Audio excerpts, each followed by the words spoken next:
ఏమో ఆలోచిస్తున్నావే? పెళ్లి చూపుల గురించి ఆలోచిస్తున్నాను. పెళ్లి చూపులంటే ఏమర్థం చేసుకున్నావు? స్వామి, అంతరాత్మ, అంతర్యామి, అధిష్టాన స్వరూపమా, నా తలుపులనన్నిటినీ నేను ఎట్లా పలికించుకొని ప్రవర్తిస్తున్నానో వాటినన్నిటినీ నా శ్రేయస్సు తగినట్లు పలికించిన నీ బోధను పూర్ణంగానే విన్నాను. నీవు పలికించినట్లు నేను పలుకగలుట నాకు కళ్యాణం, పెళ్ళి, మంగళ కార్యం. ఈ పెళ్లికి నా దృష్టిని ఆచరణగా ఎట్లా సంస్కరించుకుంటానో అని ఆలోచిస్తున్నాను. పెళ్ళికి, కళ్యాణానికి నా దృష్టి చూపే పెళ్లి చూపులని అర్థం చేసుకున్నాను. అర్థం చేసుకున్నది సరియే, అంతటి ఆచరణను ఎట్లా ఆలోచిస్తున్నావు? అంతరాత్మ, అంతర్యామి, అధిష్టాన స్వరూపమా, నీవు నాకు స్వామివైనావు. గతి శబ్ద సంబత్తిసు ప్రవర్తనలో పలికించి శ్రేయస్కరంగా సేవింపచేస్తూ నా అంతరాత్మమైన నీ స్వరూపాన్ని నాకు ప్రవర్తనలో పలికిస్తూన్న నీ దర్శనం చేత నీ బోధను విన్నది ఆచరణలో నిలుపుట నాకు అంతరాత్మక నిజస్వరూపమైన స్వామి లక్షణం అవుతున్నది. అంతరాత్మ, నీకు నమస్కారం.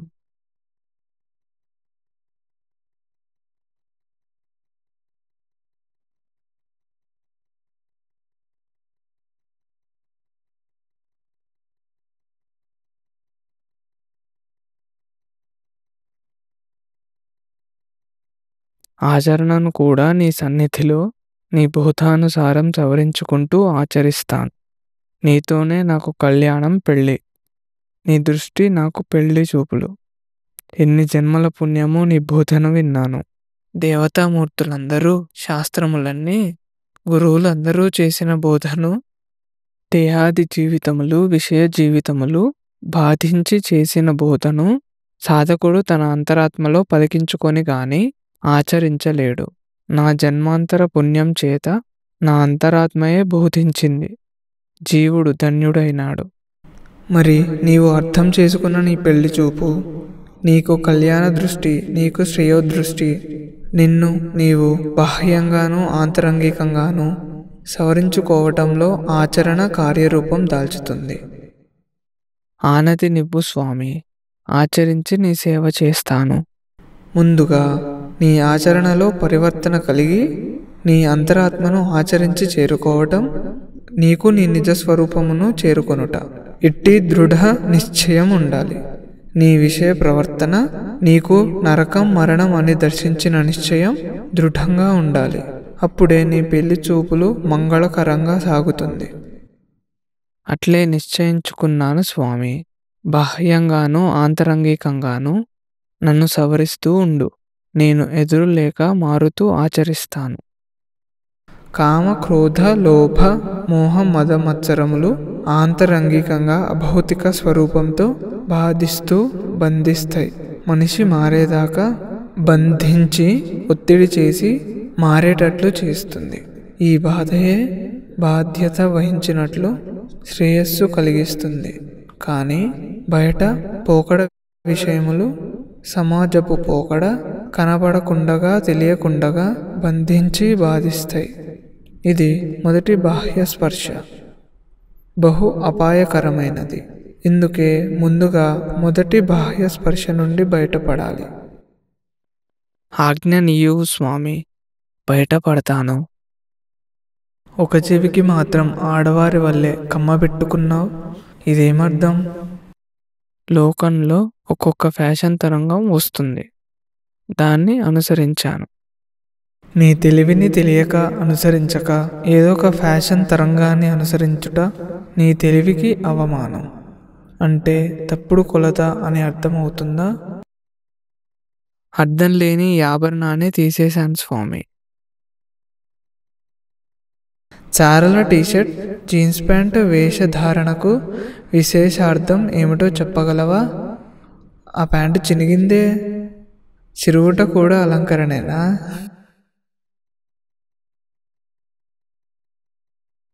ఈ వేషం వేయకుంటే వింతగా చూస్తారు తోటివారు. మళ్ళీ నీ అంతరాత్మతో పోల్చుకోకుండగా వాళ్లతో పోల్చి మాట్లాడుతున్నావు. అసలు వస్త్రధారణకు ప్రమాణమును తృప్తిపరిచి అప్పుడు నీ వేషధారణను సమర్థిస్తావో, సంజాయిషి చెప్పుకుంటావో ఆ మాటలు మాట్లాడు. వస్త్రధారణకు కూడా ప్రమాణం ఉంటుందా?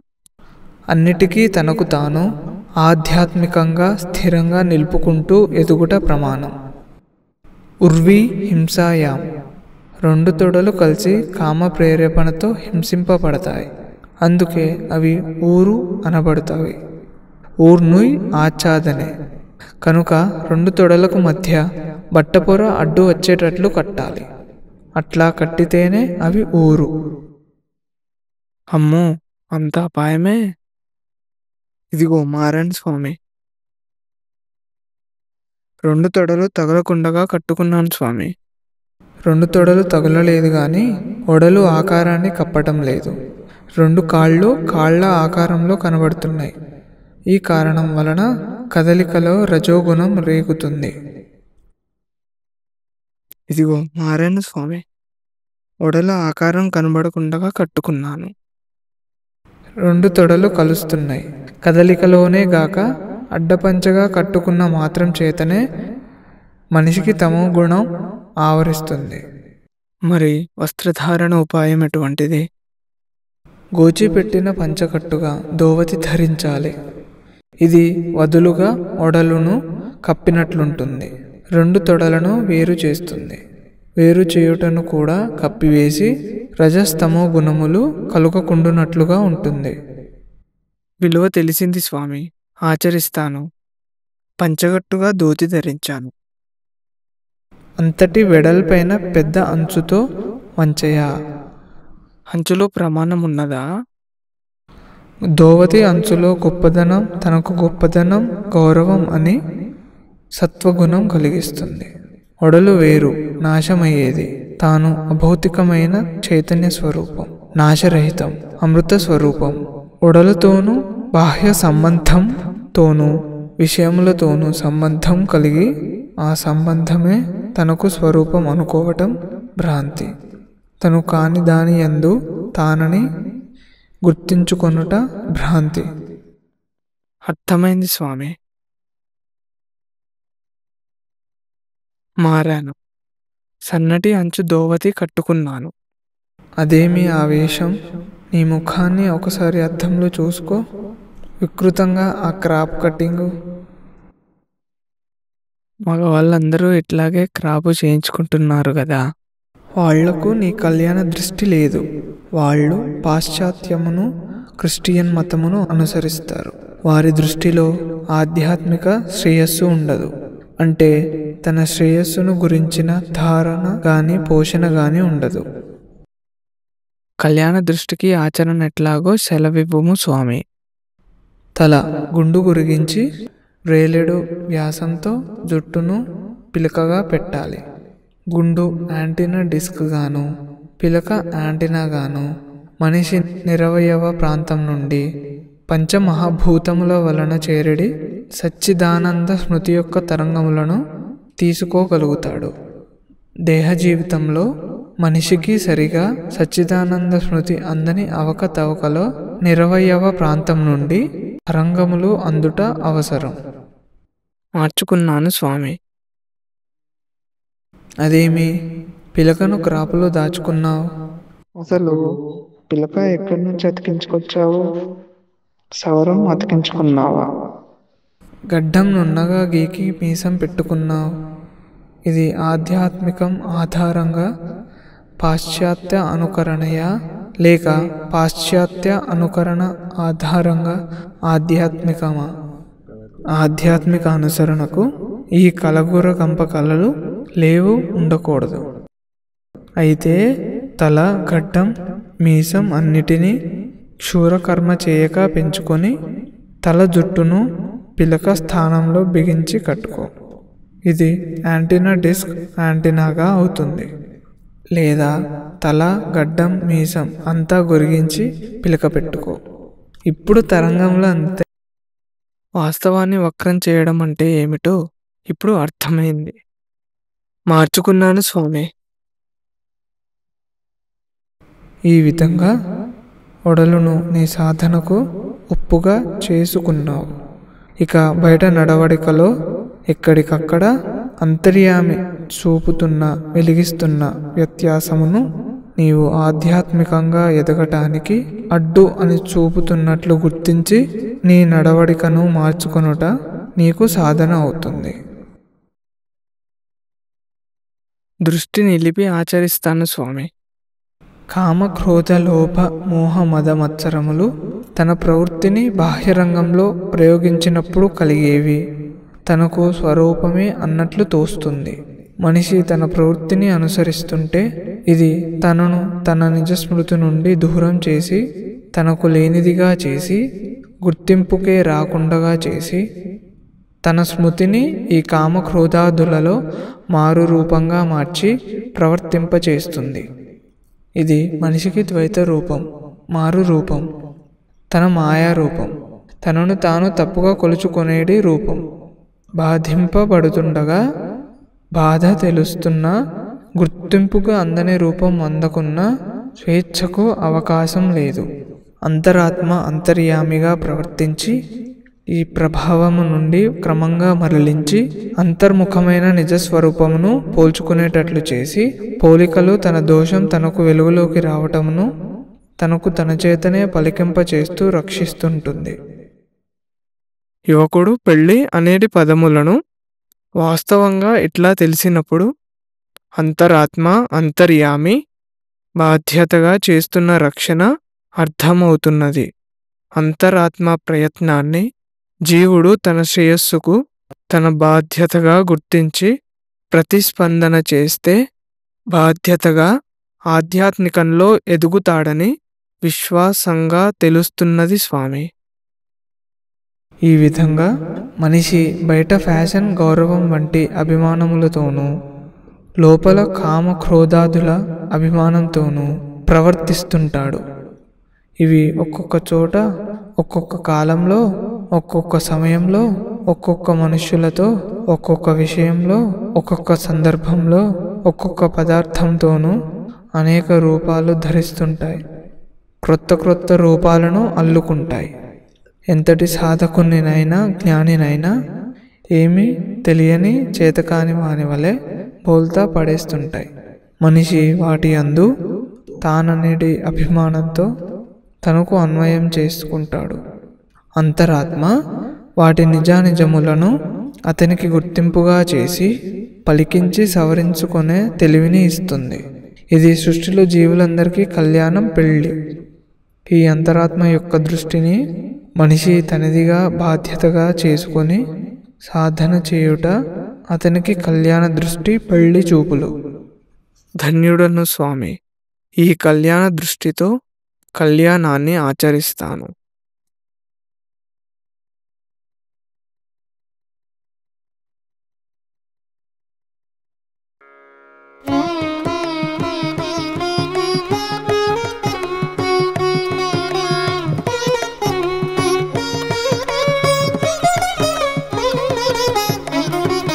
అర్థమైందా అబ్బాయి మగ పిల్లల మిడిసి పాటు? అర్థమైందా అబ్బాయి మగ పిల్లల మిడిసి పాటు? శోకులు కులు కులు ప్రవృత్తి చే మోసానికే, శోకులు కులు కులు ప్రవృత్తి చే మోసానికే. అర్థమైందా అబ్బాయి మగ పిల్లల మిడిసి పాటు? అర్థమైందా అబ్బాయి?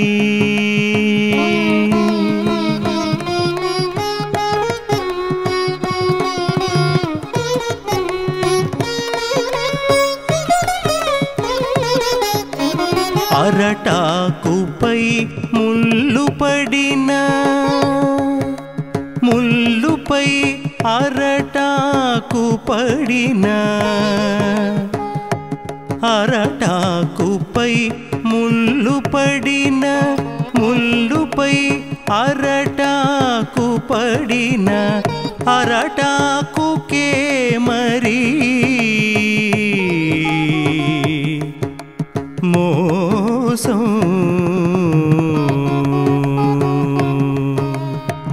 అరటాకుకే మరి మోసం అర్థమైందా అబ్బాయి మగ పిల్లల మిడిసి పాటు అర్థమైందా అబ్బాయి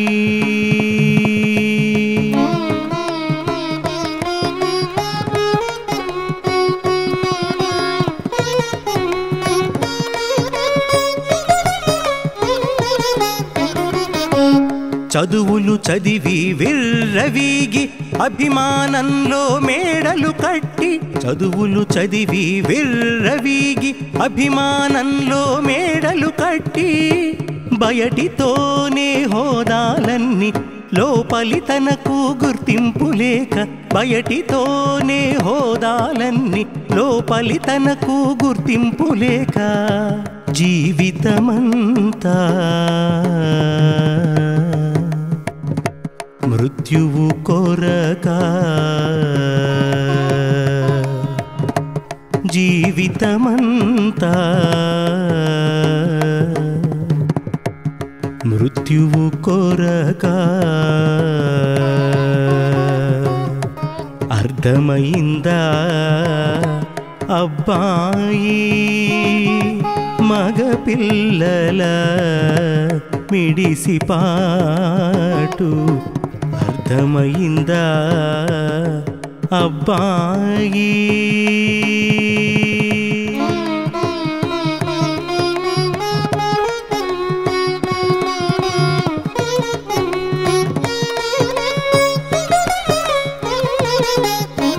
ఆడుపిల్లను వలస తెచ్చి భార్యయని మానము చెరచి ఆడుపిల్లను వలస తెచ్చి భార్యయని మానము చెరచి బిడ్డలకని చాకిరి మోపి వాత్సల్యంతో చితికిపోయి బిడ్డలకని చాకిరి మోపి వాత్సల్యంతో చితికిపోయి జీవులందరూ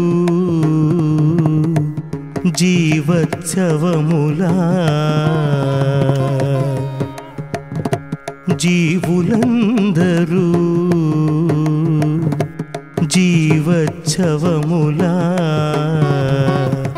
అర్థమైందా అబ్బాయి మగ పిల్లల మిడిసి పాటు అర్థమైందా అబ్బాయి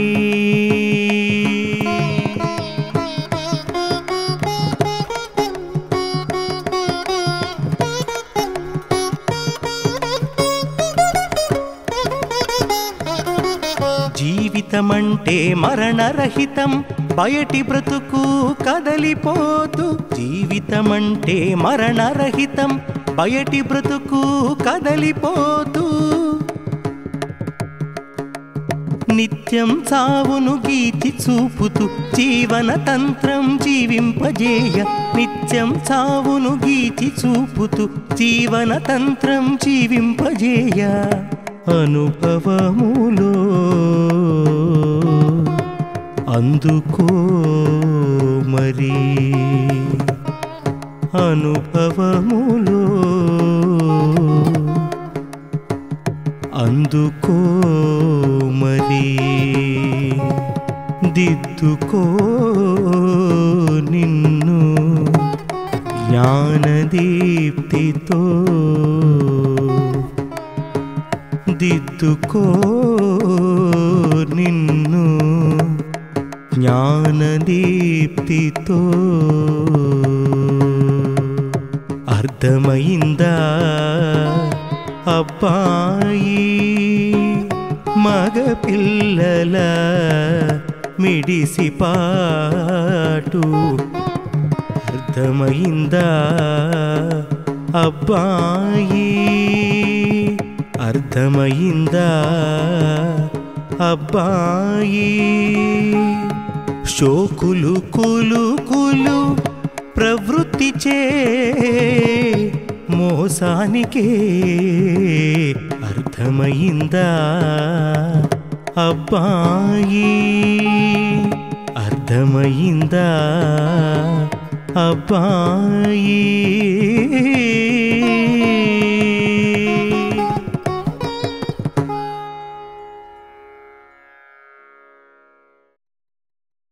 అబ్బాయి అర్థమైందా విన్నావుగా అర్థమైందా మా పిల్లల మెడిసిపాటు అంటే ఎట్లా ఉంటుందో అర్థమైందా ఆ వేషధారణలో ఉంది ఆ తీరు తెన్ను ఎట్లా ఉంటుంది అంటే ఆడపిల్లలకి మొగుళ్ళం మేము ఆ మొగుడు అనేది ఎట్లా ఉంటుందంటే చలాయించగలిగినటువంటి మగతనం కొంతకాలం గడిచింది ఇప్పుడు చలాయించలేకపోయినా నేను మగవాడిని నేను మొగుడిని అధికుడిని ఆడపిల్ల కంటే అధికుడిని ఏం అధికుడు ఏం షోకులు కులుకుతున్నావు గట్టిగా లెక్క వేస్తే అమ్మాయి ఎక్కువ చదువుకుంది ఇంకా ఎక్కువ లెక్క వేస్తే అమ్మాయికి జీతం ఎక్కువ నీకు తక్కువ ఏం గొప్పతనం ఆ గొప్పతనం ఏమిటో ఇక్కడే ఈ పాట చెప్తుంది అక్కడే విందాం మనం మిడిసి పడద్దు ఆ షోకులు వెధవ షోకులు తీస్తే ఆ ప్యాంటులోనే ఉంది షోక్ అంతా వెధవ షోక్ అంతా జేబులో చేయని ఇక్కడ హైదరాబాదులో 70 సంవత్సరాల వెనక లంబాడి వాళ్ళు పాడుతుండేవారు జేబులో చేయి పెడతాడే నాకు చిన్ని దొర ఆటన పైసలు ఇస్తాడే నా చిన్ని దొర జేబులో చేయి పెడతాడు షోకులు చేస్తాడు మిడిచిపడతాడు ఇదేం షోకు అర్థమైందా అబ్బాయి మగ పిల్లల మిడిసి పాటు శోకులు కులుకులు ప్రవృత్తి చే మోసానికే శోకులు కులుకులు ప్రవృత్తి చే మోసానికే అరటాకు పోయి ముళ్ళు పడినా ముళ్ళు మీద అరటాకు పడినా అరటాకే మోసం అన్నారు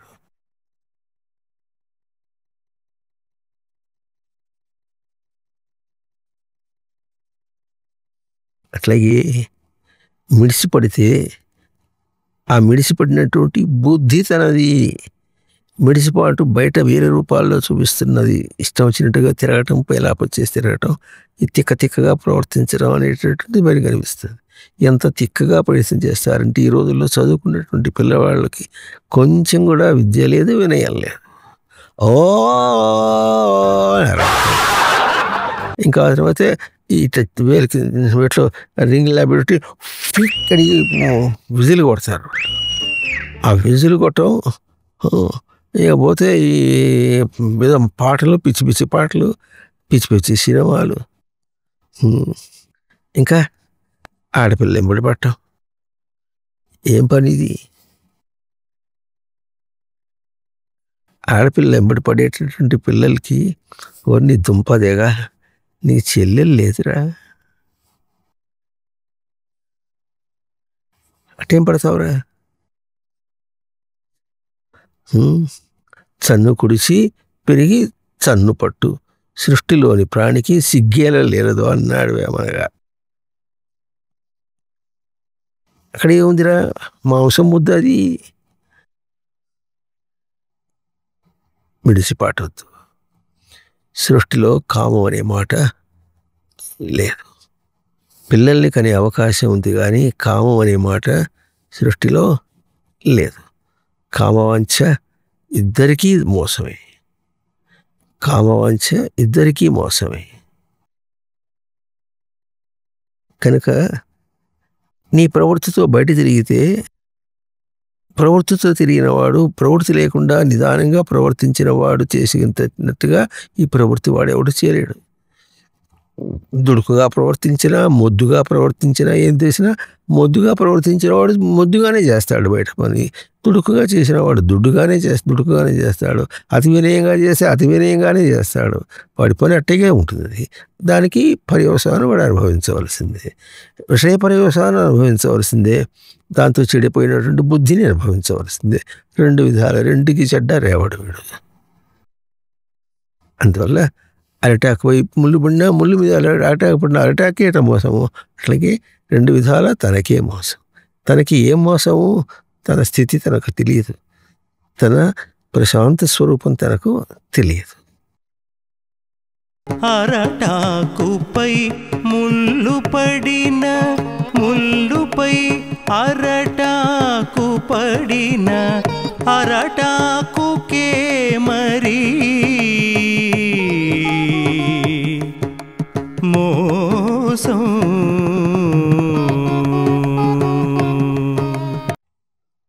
చదువులు చదివి విర్రవీకి అభిమానంలో మేడలు కట్టి, ఓ అబ్బో ఆ చదువులు చదివే పిల్లలకి ఎంత అభిమానమో, ఎంత విర్రవీగటమో.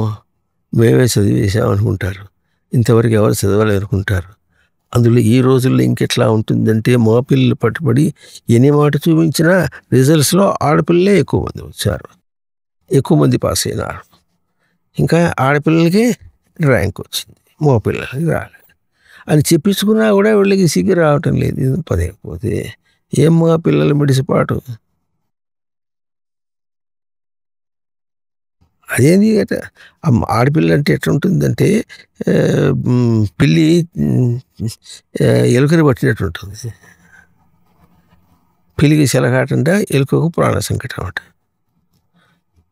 బుద్ధి అట్లాగే ఉంటుంది, కానీ ఆధిక్య బుద్ధిగా ఉంటుంది. అవసరమైతే కొట్టేటట్టుగా ఉంటుంది. శ్రీకృష్ణాద మఠంలో ఓ రోజున ఇక్కడే కూర్చొని ఎదురకుండా వాయిట్లో చూస్తున్నాడు. ఇద్దరు వచ్చేసారు, గోపాల్ లవర్స్ ఇద్దరు. లాగి లంపగా ఒకటాడు అమ్మాయి మీదకి, అమ్మాయిని. మరి ఎందుకు వస్తుందో వాళ్ళ అమ్మా నాన్నకి ప్రేమించుకున్నారో కూడా తెలుసో తెలియదు. ఇంకో చోట తెలుసుకున్నారు, బస్ స్టాండ్ దగ్గర అమ్మాయిని వేసి కడుపులో వేసి గుద్దుతూనే ఉన్నాడు. వేరెవరో పోయి అదేమో అడి చేస్తుంటే, నా పిల్లని ఏడు చేస్తుంటే నీకేం పో అన్నాడు. అంతే. వాడు వెళ్ళిపోయినాడు. పట్టుకుని పోయి పెళ్ళామో గిళ్ళామో, పెళ్ళానట్టు కొడతాడంటే వాళ్ళను.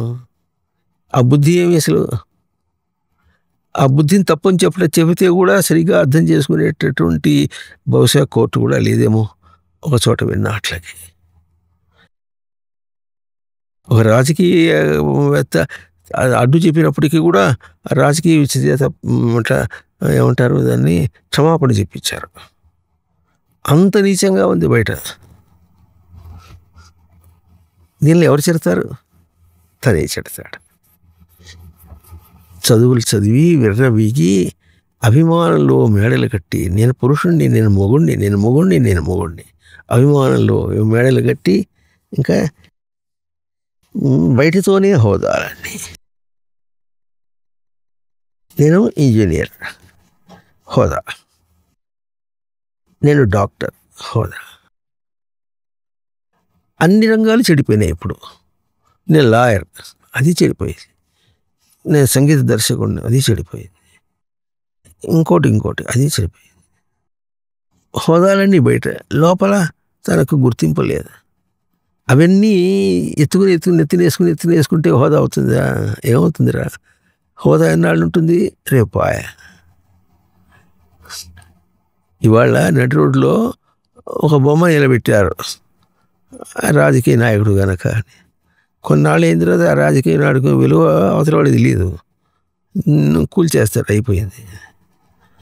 అది విగ్రహాన్ని కూల్చారు. ఆ రోజు విగ్రహాన్ని ఎత్తిన పట్టు అనుకున్నారు. ఆ మనిషికి ఏదో పట్టగట్టినట్టుగా అనుకున్నారు. ఇప్పుడు కూల్చేస్తే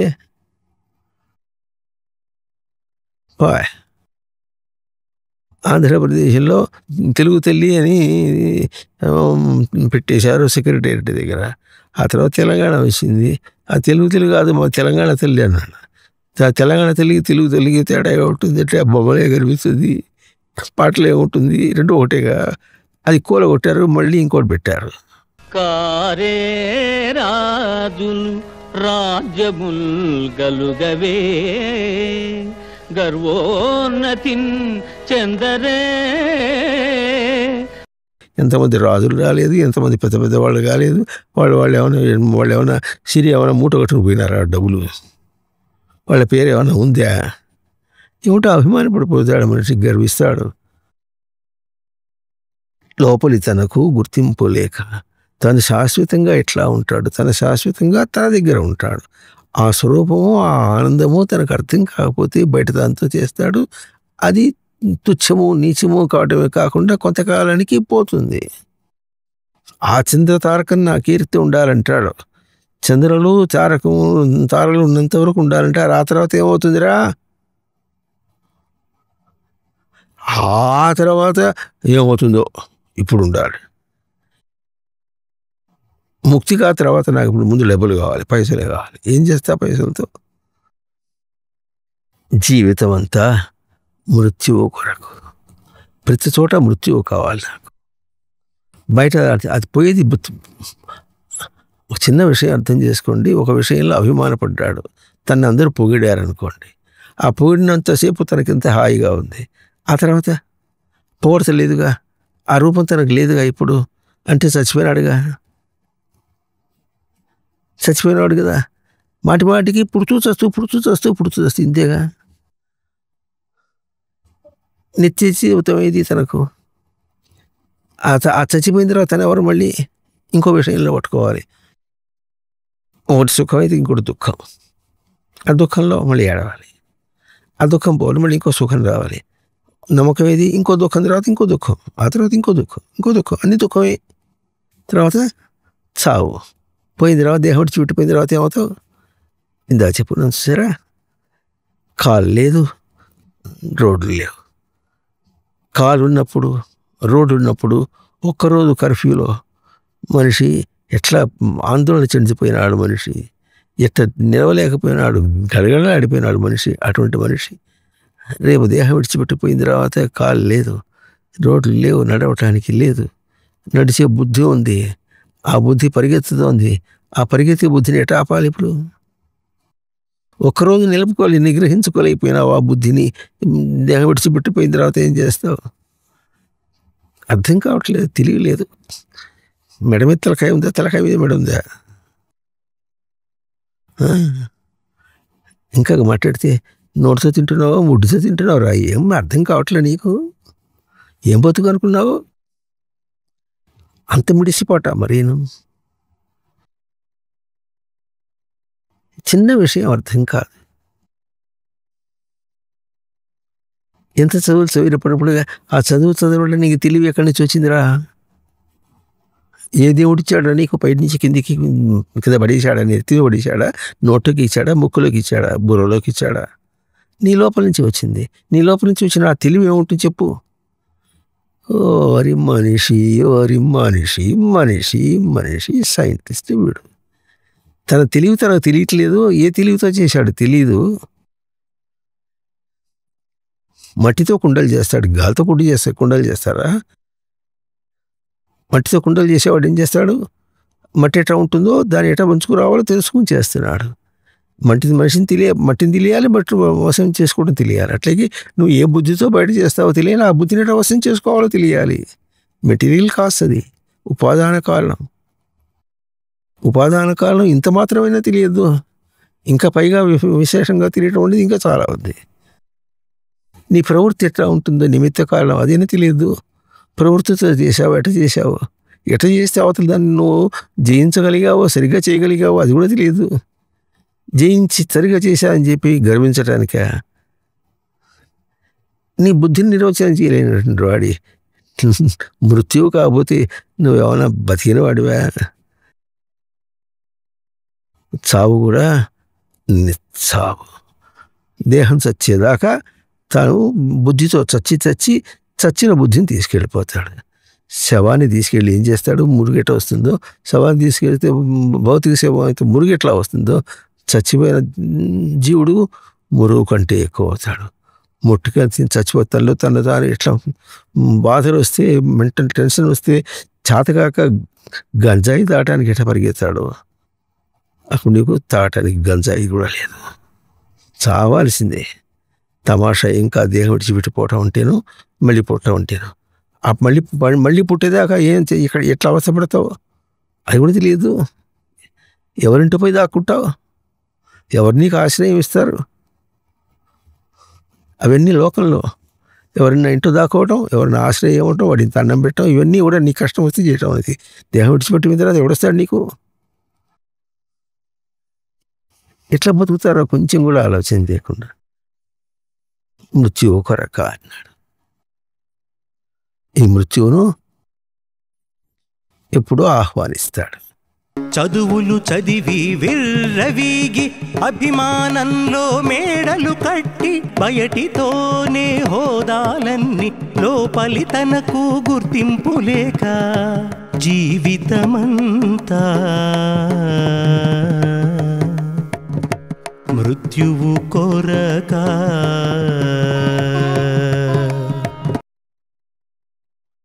ఆడుపిల్లను వలస తెచ్చి భార్యని మానం చెరచి బిడ్డలు కానీ చాకిరి మోపి వాత్సల్యంతో చితికిపోయి ఏం పనిరా ఇది?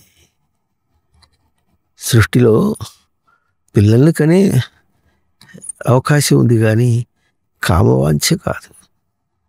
ఆడపిల్లలు చెప్పుకున్నాం, మో పిల్లలు మీకు కూడా అది. ఎంత దుడుకు పిల్లలు మీరు. ఆడపిల్లని వలసగా తీసుకొస్తాడు. వలస తెచ్చి అంటే ఏమిటి? ఇప్పటికి బానిసలాగా తీసుకొచ్చుకుంటాడు. బానిసనేగా ఆ సమయానికి. కాకపోతే సిగ్గు లేదు కనుక ఆడపిల్ల కూడా ఏం చేస్తుంది, సరే అని చెప్పి నీకు సహకారం. ఆ కాసేపు కులికిన తర్వాత ఆడపిల్లకైనా ఒకటి తెలివి ఉండాలి. అంత అయిపోయి వాడి పనితో వాళ్ళు చేసి వెళ్ళిపోతే చివరికి అంత అవసరపడేది నేనే కదా, పిల్లలు కావాల్సింది అంతా నేనే చేయాలి కదా, అంత తెలివి వాడలేదు. వాళ్ళది లేదు కనుక నీ పని నువ్వు నీ పబ్బం కట్టుకుని పోతావా? నీ అవసరం తీర్చుకొని వెళ్ళిపోతావా? మానం చెరుస్తావా? మానం అంటే భౌతికంగా దేహంతో మరి ఆ పనికిరాని ప్రక్రియ చేస్తే అర్థమవుతుంది. అరే పిల్లల్ని కన్నప్పుడు నా కొడుకు అన్నప్పుడు నీకు తెలియటం లేదురా నువ్వు చేసిన పిచ్చి పని. నీ కొడుకుని చూడగానే నీ పిచ్చి పని నీకు జ్ఞాపకం రావటంలో చేసిన పిచ్చి పని. ఆడపిల్లను వలస తెచ్చి భార్యని మానం చెరచి. ఇప్పుడు ఎట్లా ఉంది? ఆడపిల్లలు ఎదురు తిరిగితే ఏం కనుక మన తృప్తి ఇద్దరికి, అక్కడ ఇద్దరు తోడు దొంగలే, ఎదురుగా అది కావాలి కనుక ఆ పని చేసేసుకుంటారు. ఆ తర్వాత మళ్ళీ ఎదురు పడతారు. ఇద్దరు బుతులు ఢీకుంటారు. పోట్లాడుకున్నా అంతే, అవునన్నా అంతే, కాదన్నా అంతే. అవునంటూ కాదంటాం ఎట్లా ఉంటుంది? లౌకిక జీవనానికి తృప్తి ఉండదు. ఇద్దరు ఒక మాటలో జరిగిపోతూ ఉంటే లౌకిక తిరిగిన ఓ భ్రాంతి అన్నా ఉంటుంది. అది కూడా లేదు.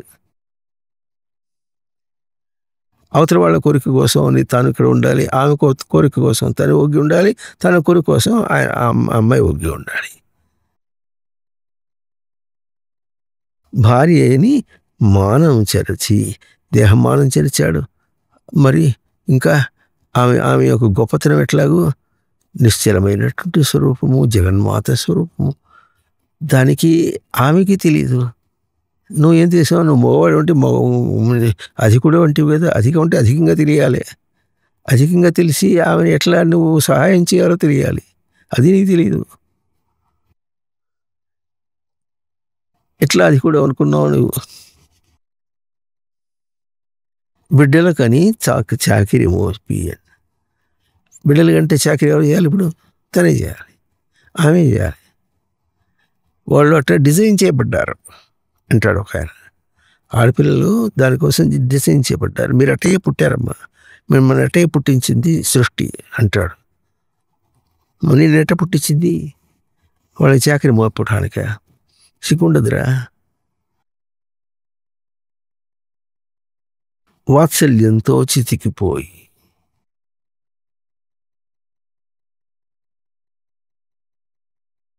పిల్లల్ని పెంచుతుంటే ఎట్లా ఉంటుంది?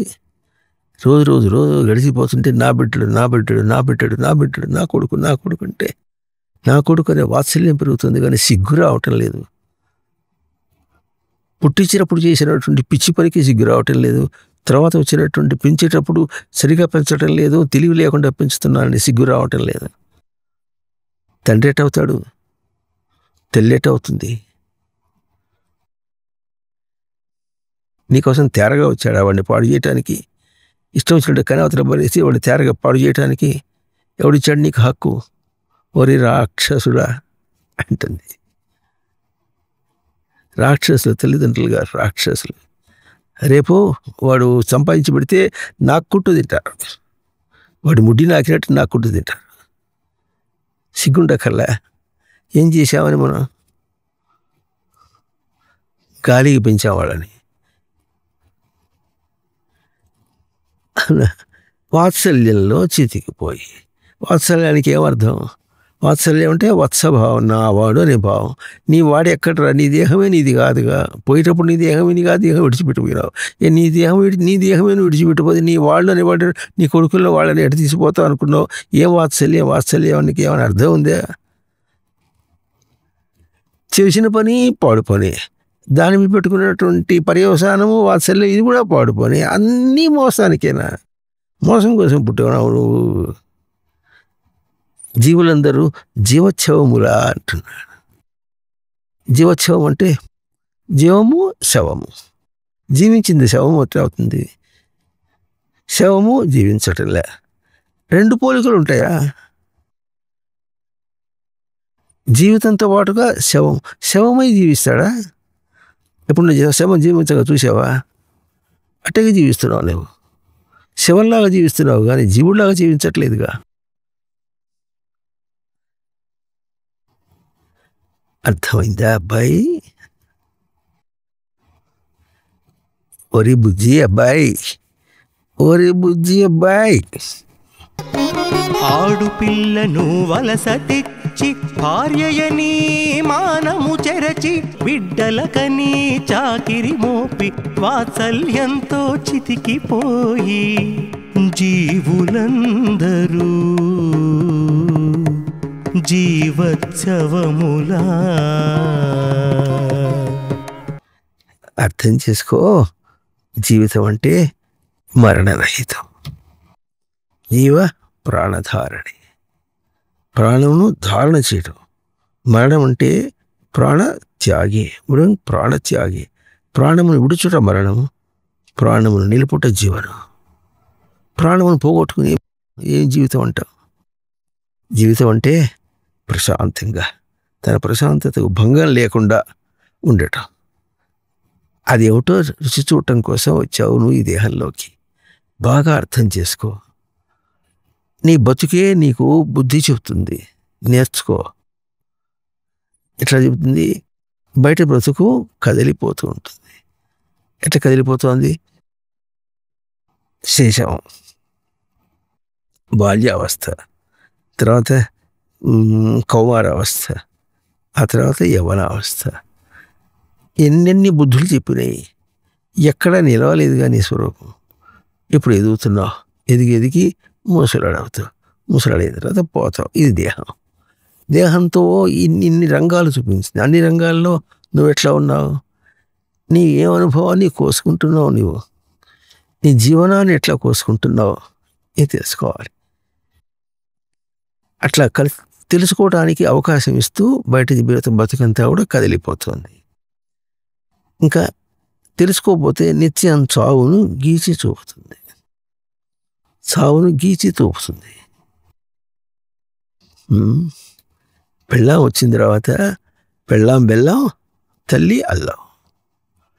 ఇద్దరికి ఎవరు చెప్పాలి? చివరికి చెప్పలేక, పెళ్ళాన్ని ఏం అనలేక, అమ్మ పెద్దదాన్ని నువ్వైనా నువ్వన్నా సర్దుకుంటే బాగుంటుందమ్మా అని అమ్మకు బుద్ధి చెప్తాడు. అంతేగాని పెళ్ళానికి ఎట్ట చెప్పాలో అర్థం కాదు. లేకపోతే ఒకటి లాగి కొడతాడు.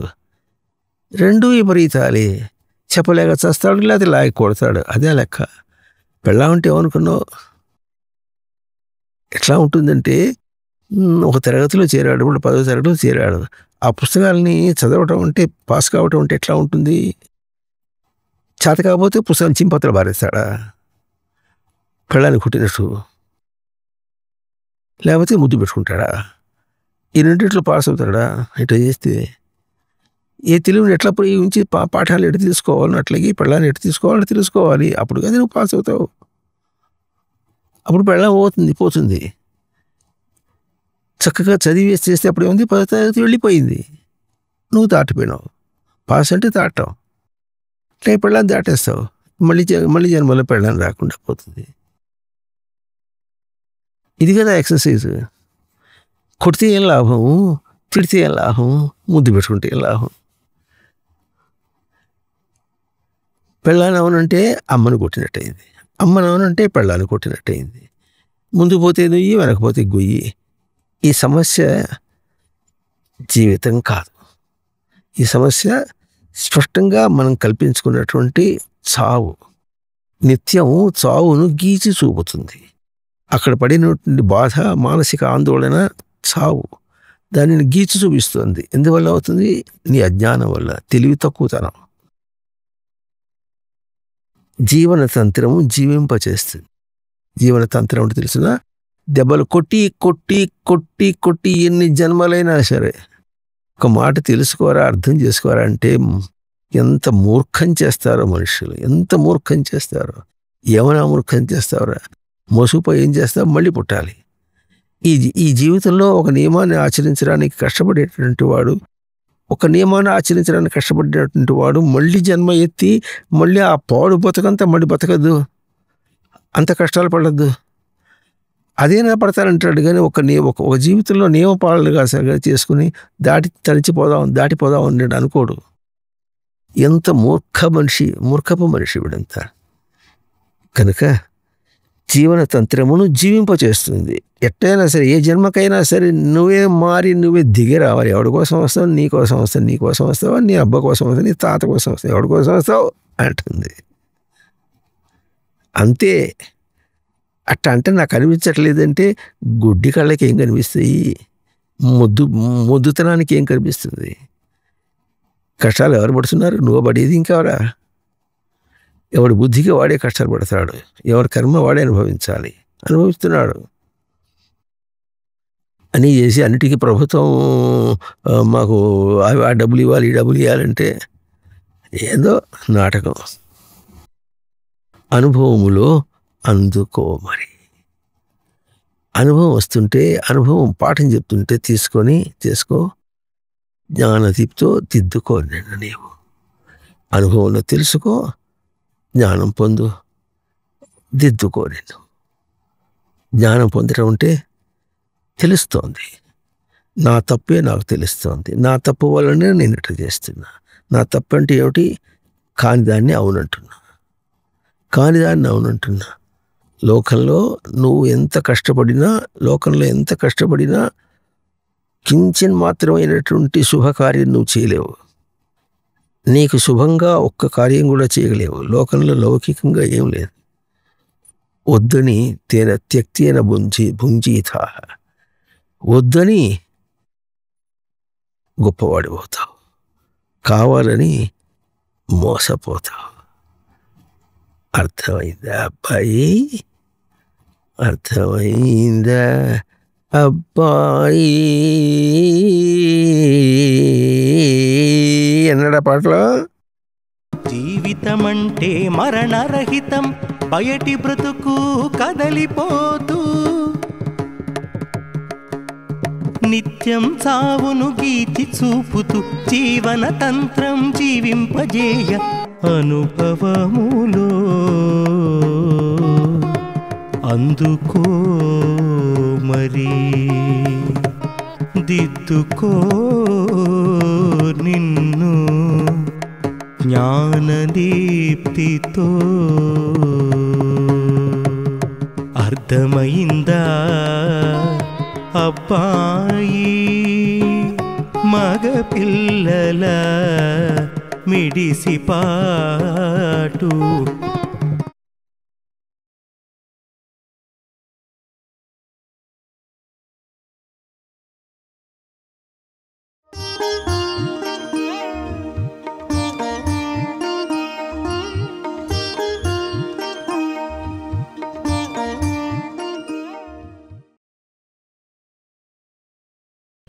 ఈ వీడియోలలో యువతీ యువకులు వనిత పురుషులుగా మారటానికి ఎంత గడువు కాలం పట్టిందో శ్రోతలు, వీక్షకులు, సాధకులు అందరూ అంతకు మించని గడువులో వనితా పురుషులుగా మారటానికి కావలసిన సామర్థ్యం వారిలో స్వతసిద్ధంగా ఉన్నదని దర్శించి మారిపోవాలి.